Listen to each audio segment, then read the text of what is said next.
Hey everybody, it's Chainsaw Reacts. It's Sunday. You know what that means. Of course, it means to here continue the journey of Ben 10 Omniverse. This is Season 7, Episode 3. Of course, we'll not know the title until I get into the episode. Last week's episode was very fascinating, and I really liked the journey we went on in that episode because, yes, the focus was really on Rook's sister becoming a plumber, or more so, like, heading towards becoming a plumber, like she's leaving, like, home and everything. And here is, I think his name was Master Kundo, but it was this guy who we've not seen before, but he basically is a trainer and I guess someone who's in the old ways of Rook's home planet, and he's stuck in the old ways, and no one should be leaving. And the fact that Rook's left, now another person, a part of Rook's family, is also leaving home to go become a plumber and to leave like their society. So he was on that journey to basically bring her back, and of course, little one, who is now Rook Ben, he lost his tail at the end of the episode. He also stowed away on the ship and all that, and then here's Rook and everything fighting his former master, essentially, that trained him to a certain point until he became a plumber, and he has to overcome that. So I like the fact that Rook like approached that fight in the same style that he was trained in from his master against his master, and realizing, no, I'm a plumber. I've been in a lot of like different fights and different like wars essentially with Ben and all the chaos and craziness, and realizing that what I learned from you is small in comparison to what I've learned over time as a plumber and being a part of this journey with Ben, my partner. So I really liked the transition in that, and the fact that Rook's family, like they're continuing to step outside of just being Rook's family. Like we actually got to see like his youngest brother like go on this journey of finally losing his tail and having more of an interaction with Ben, and then naming his like name after Ben in honor of him, and the fact, like I said, Rook's sister wanting to be a like become a plumber. It's really cool to see that kind of stuff. Now, where are we going in this season? I have no clue. These two episodes for starting season 7 have not really given me any indication besides Rook's master potentially coming back, because they presumably act like he died. He's not dead. So maybe that's the point of the season in terms of him being the villain. Not really sure, but I'm excited to get into the episode to see what they do here. So without further ado, let's get into now. Let's check out this episode, guys, and see what they show us. Let's go. Back at the school? But the fire marshal will enforce a cutoff we're back at the point school. maximum capacity. To History 310. Wait a minute. Wait a minute. Antiquity. I don't like this. Ben 10. I don't like the new intro. I don't like that. The sound. Of course, some of us have more of a head start than Why are they all like, oh, there's Gwen. Welcome to the big leagues. The Stone of Gramphia. Does she has to know that's, The Mesopotamian tablet of she has destiny. to know that's Hex. Gwendolyn Tennyson. Yeah. Charmcaster? I thought so. What is the most powerful focusing talisman ever set among the 9 realms? The Staff of Ages. Ring a bell? Staff of Ages. Class dismissed. I just want to talk. She's already gone. You are 17 feet tall. Oh my like a god. terrible shoplifter. What about Sumungasaur? We've got Sumungasaur. bigger fish to fry. This hardly seems like a good time to meet Gwendolyn for a meal. Am I? Of course I'm sure. What kind of question is that? I think I know Charmcaster when I see her. You are A correct. lot of kids try out different looks when they go away to college. And don't believe me. Ben and Rook are on their way here anyway. Mm-hmm. Yep. And I'm done. Thank you, Helena. Such tomfoolery. Tomfoolery. Girls and their crushes. A mature woman has its advantages. Oh Say, Hey, he's a professor. Calm down. Oh. Ben, no! Professor Hex is the best history of magical artifacts and antiquities teacher we've ever had. Professor Hex. See, no sign of any spell, mind control, That you or know otherwise. of. Now Something. do What's you going believe on? me? So I may not know what you're up to, but Yeah, you're up what's to going on? something.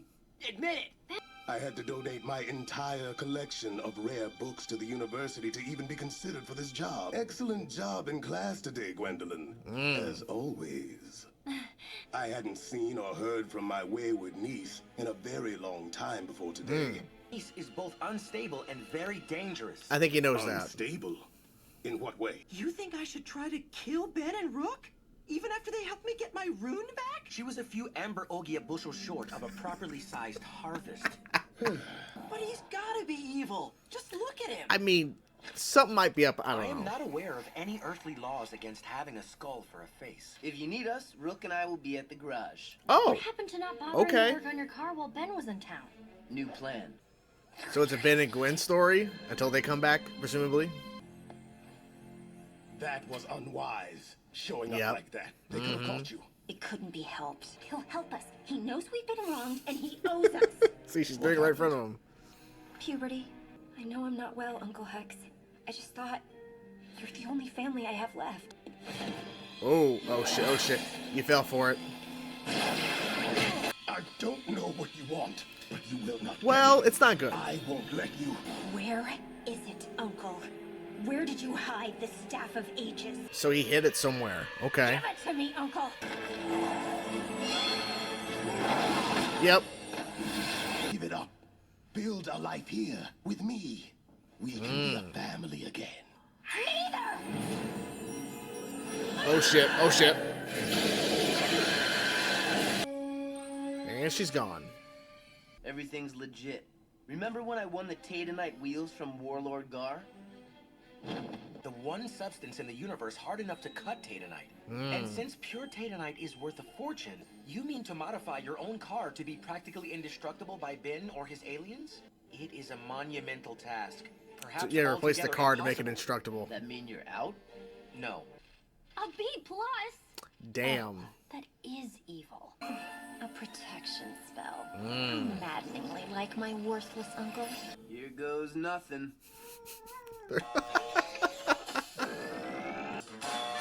All the testing.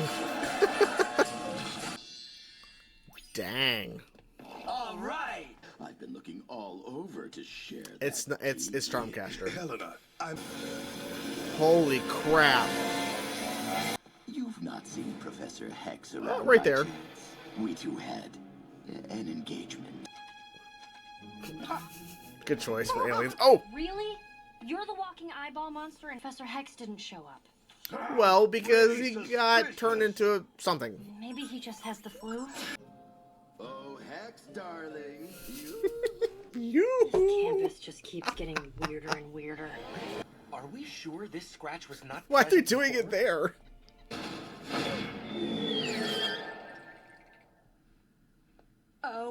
OMG. Uh-oh. Oh. This is my lucky day. Ooh, not your lucky day. Charmcaster. Yep.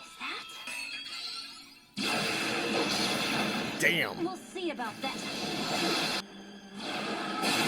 Shit. Ben, where you at?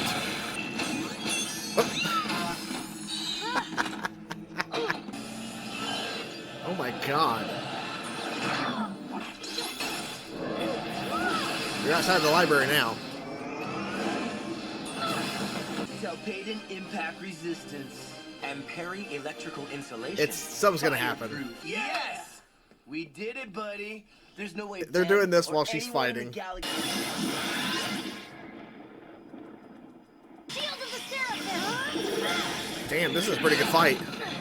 You would know that the invocation of the Wandering Eye is an illusion spell. Where is Ben? Gwen! I've been all Oh, over there you campus and are. there's no sign of... Hey! Damn. Nobody can get near her. Maybe nobody can, but Ghost Street doesn't have a body. Ooh. Is this your way of saying you give up? I blasted you out of here once, and I'll do it again. I do. So in here, that makes me all powerful. Haha.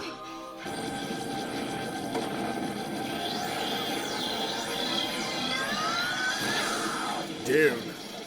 And you're out. New secret lair, and we defeated Charmcaster. Yeah. Not a bad day at work. Win-win. Are you crying? No, I have allergies.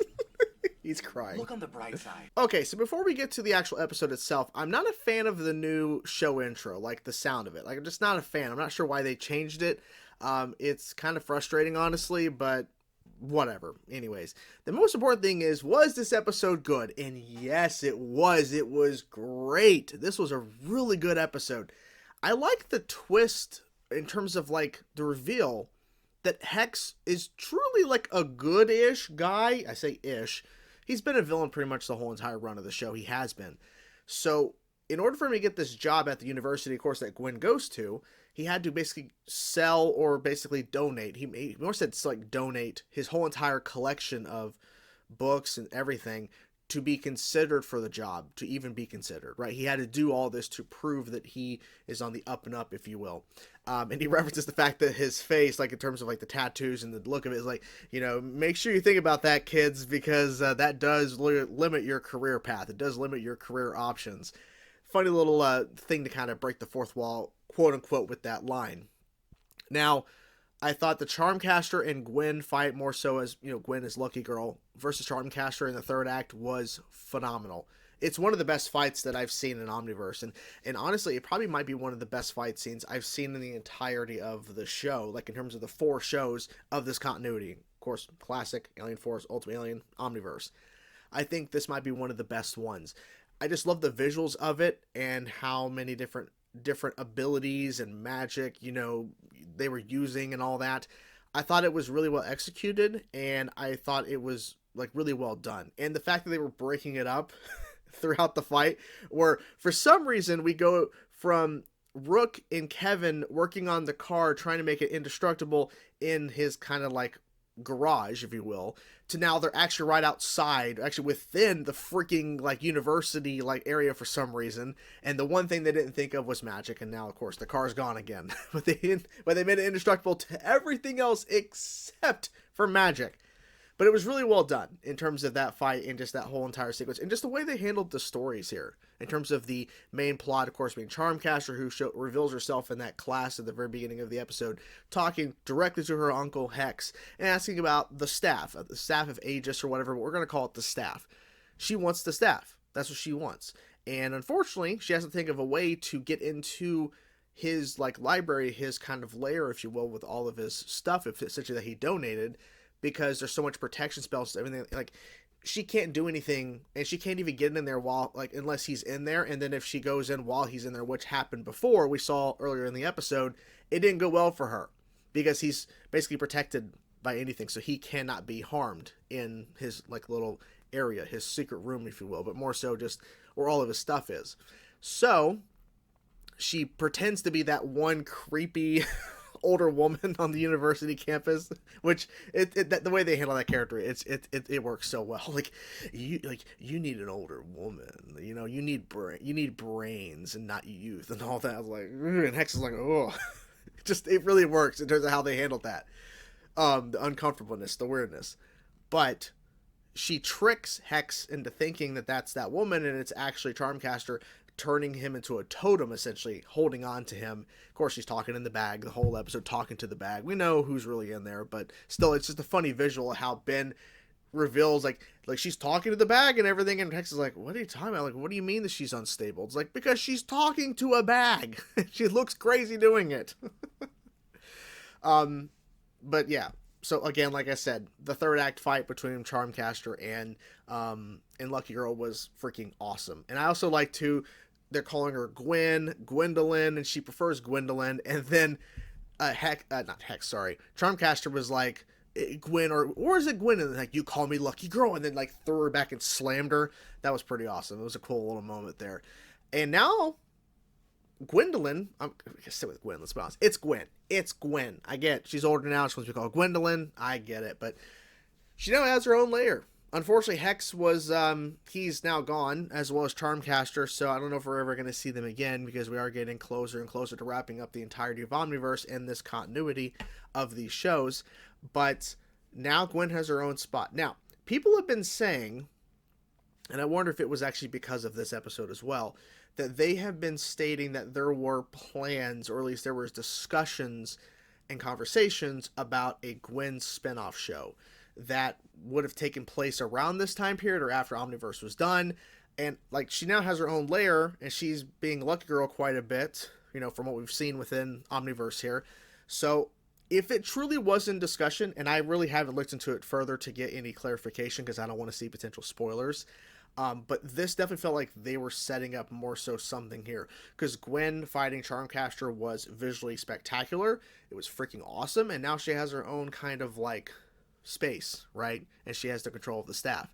So if they would have actually done a show with Gwen after the events of Omniverse, and we get to follow her and Kevin along or something, and we get to see appearances by Ben and some other characters, if that was really like in the discussion, in the conversation potentially, I would have loved it. I would have loved to seen more of Gwen and just more of these characters in general. Like, that's why I'm really going to be very upset when we actually wrap up Omniverse, because this whole entire continuity I've been following since November, I think it's November of 2021, starting Ben 10 Classic, that very first episode, starting in November of 2021, I believe, and now we're wrapping up at sometime in 2026. It's been a huge, long journey, and it's going to suck when it ends. But this episode just proves once again why these shows, and why this show in specifically, but just why these 4 shows work so well, because we have great character moments, some funny moments, some great action, some just great overall storytelling, and it just makes me love and just appreciate this show and the 4 shows as a whole even more. Like, just enjoying this franchise for what it is. So yeah, really enjoyed this episode. It was obviously the best one of the season so far. We're only 3 episodes in, but still definitely the best one so far. Let me know your thoughts in the comments below, guys. What you thought about this episode of Ben 10 Omniverse. I'm curious to know your thoughts, guys. Hope you guys enjoyed the video. Can't wait to see what happens next. Talk to you guys soon. Peace out.